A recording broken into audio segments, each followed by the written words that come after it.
Hello everyone, मेरा नाम है शाश्वत और आज हम लोग हिस्ट्री ऑफ कंप्यूटर वाला जो टॉपिक है उसको शानदार तरीके से पढ़ने वाले हैं। अब ये शानदार तरीका क्या है? शानदार तरीका मतलब ऐसा तरीका जिससे आपको एक बार में सब चीजें समझ आएगी।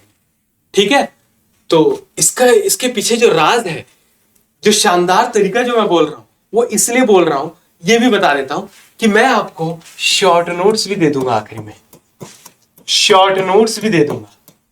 शॉर्ट नोट्स मतलब कि हम डिटेल्ड में तो पढ़ेंगे, डिटेल में तो हम पढ़ेंगे, लेकिन जो हमें याद करना है और जो एग्जाम में पूछा जाता है, केवल उन चीजों को भी मैं आखिर में लिख के प्रोवाइड करा दूंगा आपको।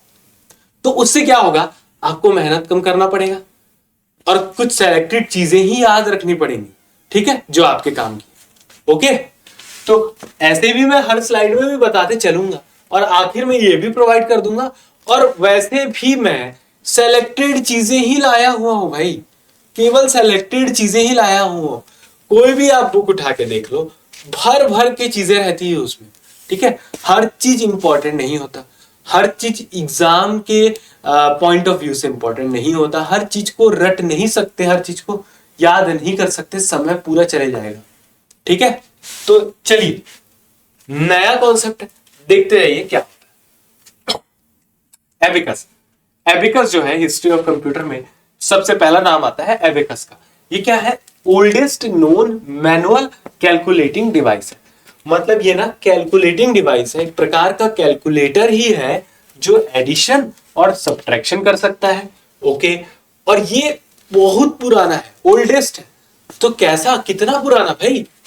तो ये देख लो, 1100 BCE, बिफोर क्राइस्ट एरा, है ना। मतलब कि 1100 साल ईसा पूर्व, आज से 3000 साल पहले का है। आज से 3000 साल पहले से यूज होता था एबिकस। एडिशन प्लस माइनस करने के लिए यूज होता था। ये है एबिकस।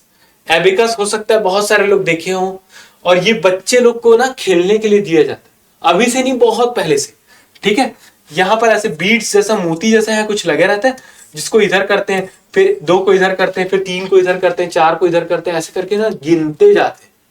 ठीक है, उसके लिए काम आता है। ठीक है भाई। पास्कलाइन। पास्कलाइन क्या है? ये ना ब्लेस पास्कल के द्वारा इन्वेंट किया गया था। ये first mechanical and automatic calculator है। हाँ, ये भी एक कैलकुलेटर ही है। अब आप सोच रहे हो कि हम लोग कैलकुलेटर के बारे में पढ़ रहे हैं कि कंप्यूटर के बारे में पढ़ रहे हैं। देखो, कैलकुलेटर के विकास से ही कंप्यूटर बना है। ठीक है, तो पहले कैलकुलेटर वाली चीज को ही पढ़ना पड़ता है, फिर कंप्यूटर। ओके, तो देखो ये जो है पास्कलाइन जो है, इस पास्कल से आप समझ सकते हो देख के कि हाँ, ये ब्लेस पास्कल के द्वारा बनाया गया। ओके, ये क्या है? पहला यांत्रिक और स्वचालित कैलकुलेटर है। ओके, और उसके बाद इसमें एडिशन सब्सट्रैक्शन हो सकते हैं। और सबसे मेन इंपॉर्टेंट जो है इसमें, जो याद करना है हमको, कि इसमें ना गियर का यूज किया जाता है। गियर्स। गियर्स देखो, गियर वाली साइकिल भी देखे होगे आप, ऐसे ऐसे ऐसे खांचा बने रहता है, ऐसे ऐसे। ठीक है, गियर वाली साइकिल देखे होगे ना, इतना बड़ा गियर, फिर छोटा गियर, फिर छोटा गियर, फिर छोटा गियर, जिसमें चेन फंसा रहता है साइकिल के, जिसमें चेन फंसा रहता है ना ऐसे, तो वही गियर तो है, वही तो गियर है जो हर मैकेनिकल डिवाइस में लगा ही होता है। मान के चलो, घड़ी में भी लगा होता है। ठीक है, चाहे वो वॉच बोल लो आप, चाहे क्लॉक बोल लो, एनालॉग वाले में गियर्स लगे हुए होते। ठीक है, तो ये देखो, यहां याद करना है पास्कलाइन ब्लेस पास्कल ने बनाया। ठीक है, पास्कल पास्कल से समझ आ रहा है। First mechanical and automatic calculator था। कैलकुलेटर ना, कंप्यूटर नहीं बोल रहा मैं। ठीक है, और एडिशन और सब्ट्रैक्शन करता था गियर से। Okay, next analytical engine. ठीक है, देख लेते क्या है इसकी अवधारणा। चार्ल्स बेबेज ने 1837 में दी थी। इसकी अवधारणा जो है चार्ल्स बेबेज ने 1837 में दी। अभी चार्ल्स बेबेज कौन? चार्ल्स बेबेज कंप्यूटर की दुनिया का बहुत इंपॉर्टेंट नाम है। ठीक है, कैसे, क्यों? क्योंकि इन्हें कंप्यूटर का जनक या फिर फादर ऑफ कंप्यूटर कहा जाता है। फादर ऑफ कंप्यूटर, कंप्यूटर के पिता। ठीक है, इन्हीं से ही इन्होंने पूरा बेस तैयार किया, और फिर हमारे पास अभी का जो हम कंप्यूटर यूज कर रहे हैं, इन्हीं की देन है मान के चलो, क्योंकि इन्हीं ने पूरा बेस तैयार किया। अब देखो, यह पहला एनालिटिकल इंजन, यह पहला प्रस्तावित है ना, प्रपोज्ड है। ठीक है, सामान्य उद्देश्य यांत्रिक कंप्यूटर था, मतलब जनरल पर्पस मैकेनिकल कंप्यूटर था। देखो, आप लोग के लिए ये बेस्ट रहेगा कि आप लोग इसको इंग्लिश की जो टर्मिनोलॉजीज है ना उसको याद करो। इंग्लिश के टर्मिनोलॉजीज मतलब टर्म्स और वर्ड्स जो इंग्लिश के हैं ओरिजिनल, उसको ही याद करो। देखो, कंप्यूटर को हिंदी में संगणक बोलते हैं, संगणक बोलते हैं, लेकिन वो ऐसा लिख के थोड़ी देते हैं भाई। देखो, किसी भी एग्जाम में एक तरफ इंग्लिश में लिखा रहता है क्वेश्चन, एक तरफ हिंदी में लिखा है। तो अगर कंप्यूटर से रिलेटेड कुछ अगर क्वेश्चन है तो उसमें ना संगणक संगणक यूज नहीं करेगा कंप्यूटर की, ऐसा कंप्यूटर लिख देगा, हिंदी में कंप्यूटर लिख देगा। ऐसा तो होता ही है। जैसे एक एग्जाम में हुआ था ना कुछ, पोटैटो था शायद, पोटैटो, तो हिंदी में इसको आलू लिखना चाहिए था ना, आलू लिखना चाहिए था, लेकिन क्या लिख दिया, ऐसा लिख दिया। हाँ, शायद यही वर्ड था और थोड़ा बवाल भी हुआ था इसके ऊपर, ऐसा लिख दिया, ऐसा पोटैटो लिख दिया था भाई। अरे हिंदी में लिखना तो आलू लिखो नहीं। तो ये चीज ना साइंस में भी यही सेम चीज होता है, साइंस में भी यही सेम चीज होता है। ठीक है, तो सबसे बेस्ट रहता है, सबसे ज्यादा प्रेफरेबल रहता है कि आप इंग्लिश वाले जो टर्मिनोलॉजीज है, इंग्लिश वाले जो शब्द है ना, उसको ही याद करो। आप एक एक हिंदी अगर उसके उसमें जाओगे, जो ग्रामर वाली चीज है, जो नॉर्मल चीज है ना, उसको आप चलो चेंज कर लो हिंदी में, लेकिन जो टर्मिनोलॉजीज है, जो वर्ड्स है, उसको आप हिंदी वाले चीज में मत जाओ, इंग्लिश को ही प्रेफर करो। नहीं तो एग्जाम में जाके कंफ्यूज हो जाओगे आप, फिर आंसर गड़बड़ हुआ तो फिर क्या मतलब भाई। एक एक नंबर के लिए इंसान कहां से कहां चुक जाता है, क्या से क्या हो जाता है, तो कोई रिस्क नहीं लेना। इसलिए बेस्ट रहेगा ये कि आप इंग्लिश वाले जो टर्मिनोलॉजीज है ना उनको याद करो। चलो ठीक है, तो क्या हम लोग देखे थे, फादर ऑफ कंप्यूटर कहा जाता है। ठीक है, तो ये पहला प्रस्तावित जनरल पर्पस मैकेनिकल कंप्यूटर था। ठीक है, इसको भी याद करना है, ये भी इंपॉर्टेंट है। तो ही ट्राइड, उन्होंने कोशिश किया, लेकिन उनके जीवन काल में संभव नहीं हो सका, जीवन काल में संभव नहीं हो सका। क्या चीज जनरल पर्पस कंप्यूटर बनाना, एक जनरल पर्पस कंप्यूटर बनाना। देखो, इन्होंने क्या प्रपोज किया, general purpose mechanical computer propose किया। ठीक है, और इसको बनाना भी चाह रहे थे, लेकिन ना इनके जीवन रहते ये संभव नहीं हो सका, बना नहीं पाया। ठीक है, चल, तो यहां क्या याद करना था, यहां ये दो चीज याद करना था। यहां क्या याद करना था, ये तो डायरेक्ट समझ आ रहा है, ब्लेस पास्कल और पास्कल आई। यहां पर ये दो चीज याद करना था, यहां पर ये याद करना था कि सबसे पहला कैलकुलेटर एबेकस। ठीक है, ये है चार्ल्स बेबेज। इनका चेहरा देख लो, बहुत इंपॉर्टेंट नाम है कंप्यूटर की दुनिया के लिए, बहुत इंपॉर्टेंट नाम है। आज हम लोग जो कंप्यूटर यूज कर पा रहे हैं इन्हीं के बदौलत कर पा रहे हैं। ठीक है, इन्होंने ही बेस तैयार किया। चल, हॉलरिथ टेबुलेटिंग मशीन, ये ना हरमन हॉलरिथ के द्वारा 1889 या 1890 में यूएस के सेंसस के लिए बनाया गया था। ओके, ठीक है, देख लेते हैं।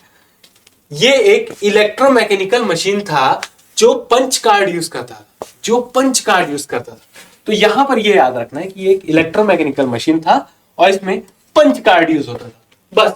बस ये याद करना है। ठीक है, बस ये याद करना। फिर उसके बाद इसी हरमन हॉलरिथ ने, हरमन टेबुलेटिंग मशीन भी इसको कभी कभी बोला जाता है ना, तो ये भी देख लेना आप, हरमन टेबुलेटिंग मशीन या हॉलरिथ टेबुलेटिंग मशीन। इसमें पंच कार्ड यूज किया जाता था और ये पहला नहीं, ये एक इलेक्ट्रोमैकेनिकल मशीन था। ठीक है, और इन्होंने एक कंपनी एस्टेब्लिश की जो बाद में इवेल्युएट होके, मतलब उसमें कुछ चेंजेस होके, बदलाव होके आईबीएम बन जाता, इवॉल्व होके। ठीक है, चल, हार्वर्ड मार्क वन नेक्स्ट जो पढ़ने वाले, हार्वर्ड मार्क वन। तो इसमें कंप्यूटर का नाम मार्क वन है। ओके, ये हार्वर्ड आइकन और आईबीएम के इंजीनियर्स के द्वारा 1944 में बना। तो इसमें जो हमको याद करना है, मार्क वन जो है हार्वर्ड आइकन और आईबीएम के इंजीनियर्स, हार्वर्ड आइकन और आईबीएम के इंजीनियर्स के द्वारा बनाया गया। ठीक है, ये एक इलेक्ट्रोमैकेनिकल कंप्यूटर था यह एक इलेक्ट्रोमैकेनिकल कंप्यूटर था, ये भी याद करना है। और इसका जो ऑफिशियल नेम था ऑटोमेटिक सीक्वेंस कंट्रोल्ड कैलकुलेटर था। ठीक है, लेकिन हमको याद करना है ये दो चीज। ओके, ठीक है भाई। अब जो है नेक्स्ट जो है इनियक। तो देखो ये जो है ना, ये जो साइन है ये वन है ना, वन है, ये वन है वो। ENIAC electronic numerical integrator and computer. तो आपको ये भी पता होना चाहिए, इसका फुल फॉर्म भी पता होना चाहिए, ये भी पूछा जा चुका है और पूछा जा सकता है। Electronic numerical integrator and computer, ठीक है, इनियक। तो इसमें क्या है, इसमें याद रखना है आपको किसको बनाया, इसको बनाया जेपी एकर्ट ने बनाया और जॉन डब्ल्यू मॉचली ने बनाया। जेपी एकर्ट और जॉन डब्ल्यू मॉचली ने बनाया। इसमें आपको यह याद रखना है कि इसको बनाया किसने। ओके, और इसको first electronic general purpose digital computer कहा जाता है। यह भी आपको याद रखना है, और इसमें 18,000 वैक्यूम ट्यूब्स यूज हुए थे। फर्स्ट जनरेशन वाला है ये, फर्स्ट जनरेशन जहां वैक्यूम ट्यूब्स यूज होते थे। ठीक है, तो आपको लेकिन याद रखना है ये दो चीज। ठीक, ये है इनियक वन। ये देखो पूरा डिब्बा तार वार जो सब दिख रहा है ना, ये इनियक है, ये कंप्यूटर ही है भाई, कंप्यूटर है ये। पहले ऐसे ही बड़ा होता था, सब बड़ा रहता था। फिर उसके जैसे जैसे टेक्नोलॉजी में विकास होते गए, जैसे जैसे और इन्वेंशन होते गए, इनोवेशंस होते गए, तो सब चीजें छोटी हो गई, सीमित हो गई, कॉम्पैक्ट हो गई। छोटी सी चीज में छोटा पैकेट बड़ा धमाका। ठीक है, यूनिवैक वन, तो ये वन है, ठीक है, वन है यूनिवर्सल ऑटोमेटिक कंप्यूटर। इसमें क्या याद रखना है कि ये भी ना जेपी एकर्ट और जॉन डब्ल्यू मॉचली के द्वारा बनाया गया। ठीक है, एक चीज। और दूसरा चीज है ये कि ये पहला फर्स्ट कमर्शियल कंप्यूटर था। दूसरा चीज है ये कि first commercial computer.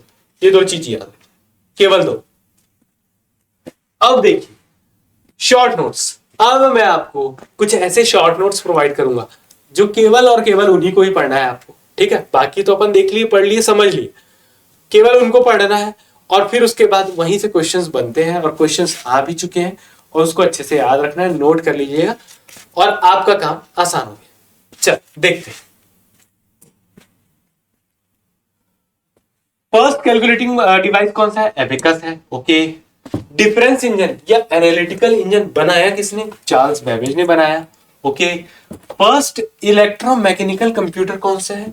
Harvard mark 1 है। Okay, first fully electronic computer कौन सा है? इनियक है। इनियक बनाया किसने? जेपी एकर्ट ने और जॉन मॉचली ने बनाया। ठीक है, पता होना चाहिए। First general purpose electronic digital computer, first general purpose electronic digital computer भी इनियक ही है, इनियक ही है। First commercial computer UNIVAC. देखो अगर यूनिवैक भी लिखा रहेगा ना, यूनिवैक भी लिखे रहेगा ना तो ठीक है, या फिर यूनिवैक 1 भी लिखा है ना तो भी वही है, यूनिवैक भी लिखा है तो भी वही। तो ये पहला कमर्शियल कंप्यूटर था।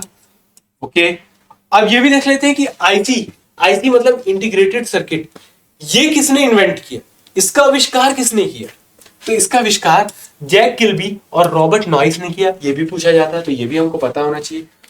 और ये जो आईसी है ये बनता है सिलिकॉन और जर्मेनियम से, सिलिकॉन या फिर जर्मेनियम से, और मुख्य रूप से सिलिकॉन से ही बनता है आईसी। ठीक है, और बेंगलोर जो है ना, जिसका नाम बेंगलुरु हो गया है, उसको सिलिकॉन वैली भी कहा जाता है। ठीक है, सिलिकॉन वैली भी कहा जाता है। अब ये कुछ और इंपॉर्टेंट चीजें देख लेते हैं, कुछ और इंपॉर्टेंट चीजें। चार्ल्स बेबेज कौन है? फादर ऑफ कंप्यूटर है भाई, कंप्यूटर के पिता, कंप्यूटर के जनक। और इन्होंने ही डिफरेंस इंजन और एनालिटिकल इंजन बनाया था। डिफरेंस इंजन और एनालिटिकल इंजन किसने बनाया? तो पता होना चाहिए, चार्ल्स बेबेज ने बनाया। और एनालिटिकल इंजन को ही मैकेनिकल इंजन भी कहा जाता है। ओके,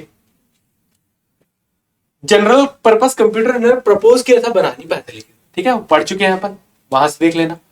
और देखते हैं सेकंड, एडा ऑगस्टा या एडा लवलेस। एडा ऑगस्टा या एडा लवलेस, ये कौन है? ये फर्स्ट प्रोग्रामर है। प्रोग्रामर मतलब वो जो प्रोग्रामिंग करता हो, प्रोग्रामर मतलब वो जो प्रोग्रामिंग करता हो, तो ये फर्स्ट प्रोग्रामर है। बाइनरी सिस्टम का जो चालू किया, जिसने आविष्कार किया, वो यही है, एडा लवलेस या एडा ऑगस्टा।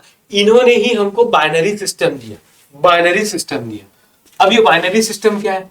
देखो, जो 0 और 1 पर काम करता हो, जो 0 और 1 पर काम करता हो, जो 0 और 1 पर काम करता हो। हम लोग पहले भी ये पढ़े हैं कि हम कोई भी डेटा कंप्यूटर को देते हैं तो वो इनपुट डिवाइस या इनपुट यूनिट के थ्रू जाता है। जैसे हम कोई भी डेटा कंप्यूटर को दिए तो इनपुट डिवाइस उसको लेता है और कंप्यूटर के समझने योग्य रूप में बदल देता है। अब कंप्यूटर जो है वो क्या चीज को समझ सकता है? वो बाइनरी कोड या 0 और 1 वाले फॉर्म की चीजों को ही समझ सकता है, केवल केवल और केवल। ठीक है, तो इनपुट डिवाइस जो है, हमारा डेटा लिया, उसको बाइनरी कोड में बदला और कंप्यूटर को दे दिया। कंप्यूटर अब उस डेटा को प्रोसेस किया, वो बनाया इंफॉर्मेशन उसका, और फिर उसके बाद आउटपुट डिवाइस को दे दिया। अब कंप्यूटर बाइनरी कोड को ही समझ सकता है, उसी में ही इंफॉर्मेशन बना के बाइनरी कोड वाले ही इंफॉर्मेशन को आउटपुट डिवाइस को देगा। अब आउटपुट डिवाइस क्या करेगा? हमको तो 0 और 1 वाला फॉर्म समझ नहीं आता ना, तो आउटपुट डिवाइस हमारे समझने योग्य बना के हमको दे देता है, हमको दे देता है। तो कंप्यूटर काम करता है बाइनरी सिस्टम पे, और ये बाइनरी सिस्टम दिया किसने? किसने दिया? एडा लवलेस ने दिया, एडा ऑगस्टा ने दिया। एक ही है, एक ही है, एक ही नाम, ठीक है। और इसलिए इन्हें मदर ऑफ कंप्यूटर भी कहा जाता है, ठीक है। अब चलो देखते हैं एलन ट्यूरिंग। एलन ट्यूरिंग कौन है? आधुनिक कंप्यूटर के जनक, father of modern computer, father of modern computer. तो ये सब हमको पता होना चाहिए, पता ही होना चाहिए भाई, पता ही होना चाहिए। चलो अब जनरेशंस ऑफ कंप्यूटर वाला पोर्शन देख लेते हैं हम लोग, ठीक है। इसमें भी मैं ऐसे चीजों को लिख कर लाया हूं ना जो एकदम महत्वपूर्ण है, और केवल इंपॉर्टेंट चीजों को ही लिख कर लाया हूं, और उसके बाद आपको बता भी दूंगा कि केवल इन चीज को याद करना है। देखो, बात यह है कि किसी भी बुक को आप देख लो, उसमें बहुत प्रकार की चीजें रहती है, तो इंसान ना डरने भी लगता है कि इतना सारा है, कैसे पढ़ूं। तो मैं क्या कर रहा हूं, मैं आपको सेलेक्टेड चीज लाके दे रहा हूं ना, आपको टेंशन नहीं लेना है, ठीक है। जितना बताया जा रहा है उतना पढ़ लो, वहीं से ही आते हैं क्वेश्चन, ओके।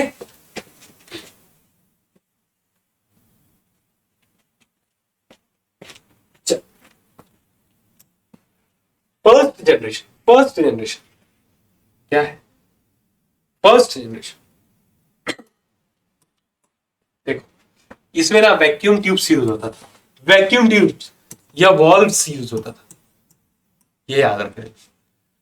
देखो, वैक्यूम ट्यूब ही है, ठीक है। इसका कोई एकदम हिंदी ट्रांसलेशन पूरे तरीके से नहीं हो सकता, पहले भी बताया हूं, टर्मिनोलॉजीज को आपको इंग्लिश में ही याद करना होगा, ओके। इसमें वैक्यूम ट्यूब या वॉल्व यूज होता था, ठीक है। मेमोरी स्टोर करने के लिए मैग्नेटिक ड्रम या फिर मैग्नेटिक टेप यूज होते थे, ओके। इसमें क्या मशीन लैंग्वेज का यूज किया जाता था? मशीन लैंग्वेज मतलब बाइनरी कोड वाला, 0 और 1, जिसको कंप्यूटर समझ सकता है, केवल इसी को ही समझ सकता है ना। और चौथा जो है, इसके एग्जांपल्स देख लो, इनियक है, यूनिवैक है, एडवैक है, मतलब जो पुराने जो कंप्यूटर थे ना, वो सब आते थे क्या बोलते हैं, फर्स्ट जनरेशन के। अब कुछ विशेषताएं हैं। ये क्या है? बहुत बड़े रहते थे साइज में, और पोर्टेबल भी नहीं रहते थे। तो भाई एकदम जो शुरुआत का कंप्यूटर है, वो कहाँ लैपटॉप जैसे थोड़ी ना रहेगा कि एकदम पोर्टेबल इधर से उधर ले जा सके। ऑब्वियस है, तो समझ ही आ रहा है कि पोर्टेबल नहीं रहते थे। ये देखो, इसको ना खुद सोच के इसको सॉल्व करना है। ये भी चीज बता देता हूँ कि डायरेक्ट यहाँ से क्वेश्चंस बनते नहीं है, लेकिन कभी बन गए तो सोच के आप खुद ही समझ जाओ। पहले के थे तो पहले तो सब चीज बड़ा ही रहता था ना यार, पहले सब चीज बड़ा ही रहता था। खुद सोच के देखो, पहले जो टीवी आता था एकदम ऐसे स्लिम वाला आता था क्या, एलईडी टाइप का? नहीं ना, पहले तो बड़ा वाला टीवी आता था ना, उसे चौड़ा रहता था। फिर जैसे जैसे प्रगति होते गई, जैसे जैसे इन्वेंशंस हुए, इनोवेशंस हुए, क्या हुआ, चीजें पतली हो गई, कॉम्पैक्ट हो गई। फोन को देख लो, पहले जो कंप्यूटर में काम हो जाता था वो आजकल फोन में हो जाता है। अभी भी बहुत सारे काम जो कंप्यूटर में होते हैं फोन में हो जाता है, ठीक है।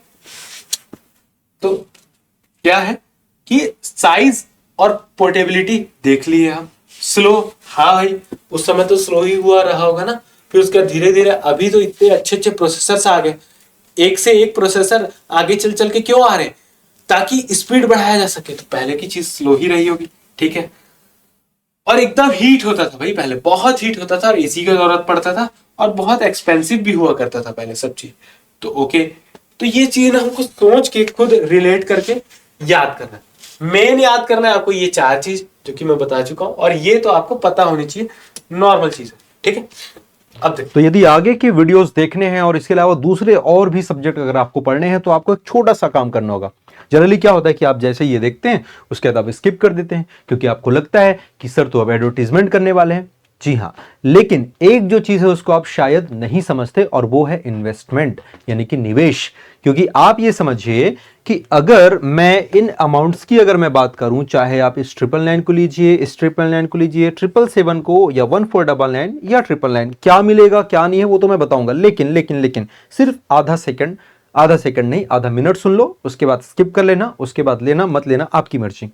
मेरा यह कहना है कि आप जस्ट इमेजिन करिए, आप जस्ट एक महीने का आपके खर्चे को निकालें, एक दिन भी नहीं कहूंगा, एक महीने के आप खर्च को निकाले, क्या वो प्रोडक्टिव कर रहे हैं। मान लेते हैं आपने 1000 रुपए कहीं पर खर्च किए, मुझे नहीं पता आप कहां पे कर रहे हैं, आप घूमने फिरने में कर रहे हैं, आप खाने पीने में कर रहे हैं, हो सकता है और भी बहुत सारी चीजें में कर रहे हैं, और करना चाहिए, उसमें कुछ भी बुरा नहीं है। लेकिन अगर ये सोचिए कि क्या वो खर्च अगर आप करने हैं या कर सकते हैं, अगर आप वो चीज अफोर्ड कर सकते हैं, और यदि ऐसा लगता है कि हाँ मुझे इसमें कोई संशय नहीं है, और यदि हमारे पढ़ाने में कोई संशय नहीं है, हमारे पढ़ाने में आपको कोई डाउट नहीं है, तो फिर मुझे ऐसा लगता है कि आपको ज्यादा सोच विचार नहीं करना चाहिए। हाँ, एक ही कंडीशन हो सकता है कि नहीं सर ऑलरेडी मैंने तो इतनी सारी चीजें कर रखी हैं, सर मैंने इतना सारा ऑलरेडी कोर्स ले रखा है, या सर नहीं हो पाएगा सर कि आप लोग जो पढ़ा रहे हो सर वो उतना मजा नहीं आता, कुछ खास लेवल का नहीं है। तो ठीक है बेटा, कोई दिक्कत नहीं है, नहीं लीजिए मत लीजिए। किंतु यदि ऐसा लगता है कि सर ये छोटा सा निवेश, क्या पता मेरा एक पोस्ट खाली होगा, मेरे लिए इंतजार कर रहा होगा और मुझे ऐसा मिल जाएगा,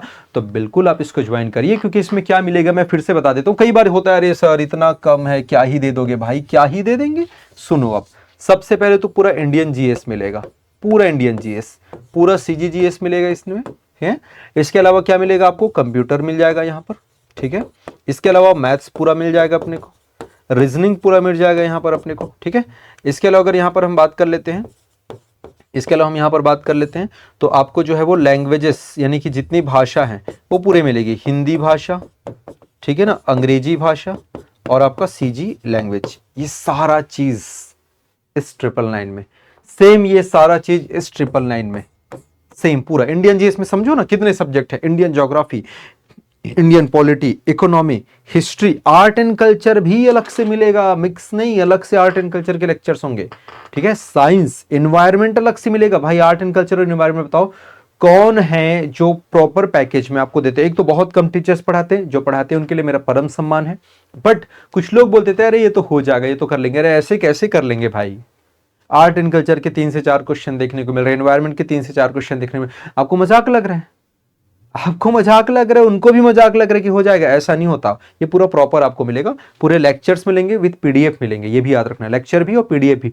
मार्केट में बुक खरीदने जाओगे मेरे दोस्त, 2 बुक की कीमत है तुमको 800-900 रुपए मिल जाएगा, उतने में तुमको ये सारा चीज पूरा वीडियो विद पीडीएफ आपको दिया जा रहा है। सीजीजीएस की आप बात करोगे तो बोलते हैं साहित्यकार पढ़ लेंगे, पढ़ा देंगे, नहीं भाई सर आपको पढ़ाएंगे। इकोनॉमिक सर्वे देख लेना, क्यों देख लेंगे, आप पैसा पे कर रहे हो, आपको पढ़ाया जाएगा, सारी चीजें आपको मिलेंगी, कंप्यूटर, मैथ्स, रीजनिंग, सारी चीजें, ठीक है ना। पटवारी कोर्स में भी, इस कोर्स में भी, सीजीजीएस में तो आपको पता है भाई सीजीजीएस से संबंधित सारी चीजें आपको मिलेंगी, ठीक है। इसके अलावा ये सब चीज जो है वो रिकॉर्डेड होगा, यहां पर आएंगे तो वही सारी चीजें आपको क्या मिल जाएंगी, लाइव मिलेंगी, लेकिन इसका जो रेट है, इसकी जो प्राइसिंग है 1499 है। लेकिन 1499 अप टू नवरात्रि या Dussehra, you can say Dussehra तक, दशहरे के बाद जो है मुझे नहीं पता ये वीडियो आप कब देख रहे हैं, आई डोंट नो, हो सकता है इसका रेट मे भी इंक्रीज हो जाए। ये सारे रेट अभी वर्तमान के हैं, जब ये वीडियो डला है या शूट हुआ है, जो भी बोलिए आप, ठीक है।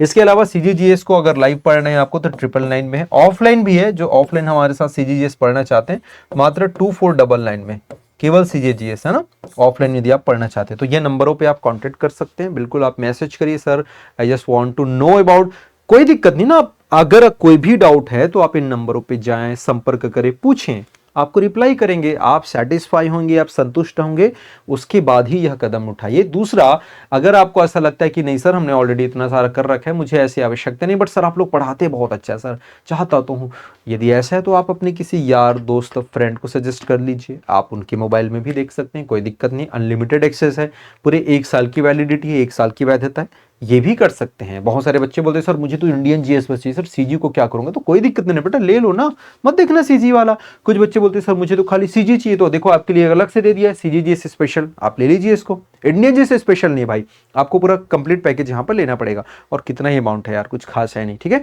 तो अब द्वैत एजुकेशन का हमारा जो एप्लीकेशन है डाउनलोड करें, ज्यादा ना सोचें, थोड़ा सा दिल से दिमाग से आप खेलें और अपने सिलेक्शन को मजबूत करें, और भविष्य में इसी साल 6 महीने 8 महीने विद इन ईयर आप एक अच्छे अधिकारी या फिर एक अच्छे प्रशासक के रूप में चयनित हो। बहुत बहुत शुभकामनाएं, धन्यवाद, जय हिंद।